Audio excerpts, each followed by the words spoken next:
Assalomu alaykum. Sizlar bilan Sardor. Ushbu kanal barcha forex traderlar va kripto traderlar uchun ochildi. Ushbu loyihada forexda va kripto birjada o'tgan haftada o'tgan barcha texnik analizda texnik modellarni ko'rib o'tishimiz mumkin.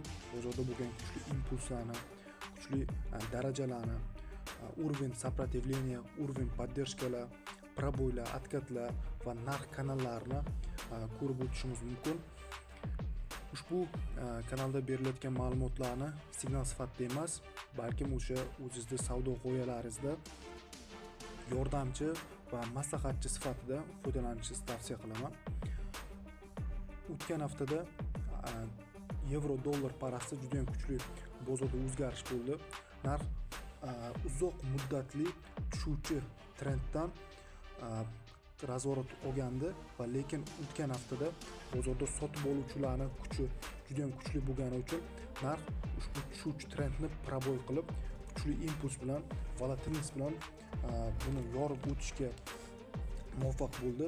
Buni hozir grafikda yaqinlashtirib ko'rishimiz ham mumkin.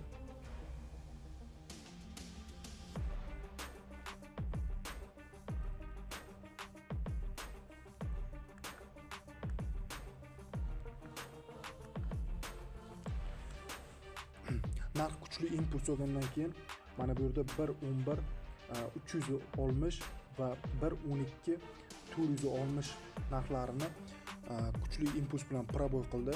Bu narxlar muhimligini sababi narxlar avval mana shu aynan narxlar avval kuchli сопротивление vazifasini bajargan.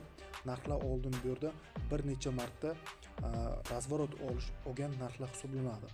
Lekin narx o'tgan haftada bu narxlarni hech qanaqa korreksiya bermasdan, hech qanaqa kichik impulslar bilan korreksiya bermasdan buzib o'tdi va o'zini hosil qilgan kichik kanalida ложный proboy bilan ortga qaytdi.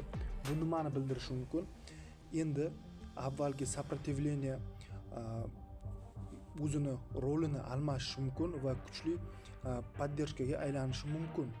Chunki narx kuchli impulsdan so'ng bu haftada kichik korreksiya qilishi mumkin va o'zini maksimumini yana qaytadan yangilashi mumkin. Chunki bozorda hozir sotib oluvchilarning kuchi juda ham kuchli va narx avval kelgusi haftada kutilayotgani bozor ochilishida ozroq korreksiya qiladi va o'sha korreksiyada kichik time framelarda razворотный modellar hosil qilib minimum hosil qiladi va o'shani o'zi proboy qilib keyingi narx 1.13, 1.14 va 1.15 gacha yana o'zini maksimumini yangilaydi degan fikrdaman.